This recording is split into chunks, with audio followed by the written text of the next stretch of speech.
Welcome to MKU family channel. மறக்காமல் சேனலை subscribe பண்ணிக்கோங்க. அவன் சொல்லாத காதல். நான் இதை யாரிடமும் சொல்லவே இல்லை. ஆனால் இன்று சொல்லணும் போல இருக்கு. என் பெயர் மீனா. நான் அவனை ஃபஸ்ட் டைம் பார்த்தது ஆஃபீஸில். அவன் ரொம்ப சாதாரணமாக இருந்தான்.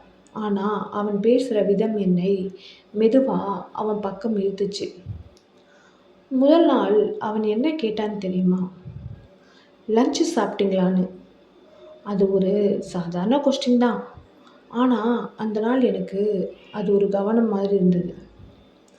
அதுக்கப்புறம் தினமும் ரீச் ஆயிட்டீங்களா, சாப்பிட்டீங்களா என்று கேட்க ஆரம்பித்தான். நான் தெரியாமல் அவன் மெசேஜஸ்க்காக காத்திருக்க ஆரம்பிச்சிட்டேன். ஒரு நாள் அவன் லேட்டாக ரிப்ளை பண்ணான். அந்த நாள் தான் எனக்கு புரிஞ்சுது, அவன் எனக்கு எவ்வளவு இம்பார்ட்டன்ட்னு. நான் அவனை காதலிச்சிட்டேன்னு சொல்லலை, ஆனால் அவனுக்காக காத்திருந்தேன். அவன் ஆன்லைன் வந்தாலே சிரிப்பேன், ஆஃப்லைன் போனாலே சோகமாக இருப்பேன். ஒரு நாள் நான் தைரியமாக கேட்டேன், நான் உனக்கு என்ன? அவன் கொஞ்சம் சும்மா இருந்தான். அதுக்கப்புறம் சிரித்து சொன்னான், நீ நல்ல ஃப்ரெண்டு. அந்த வார்த்தை கேட்டப்போ எனக்கு உள்ளே ஏதோ உடைந்த மாதிரி இருந்தது. ஆனால் நான் சிரித்த மாதிரி நடித்தேன். எனக்கு அப்படித்தான்னு. ஆனால் உண்மையில் அந்த நாள் இரவு நான் முழுக்க அழுதேன்.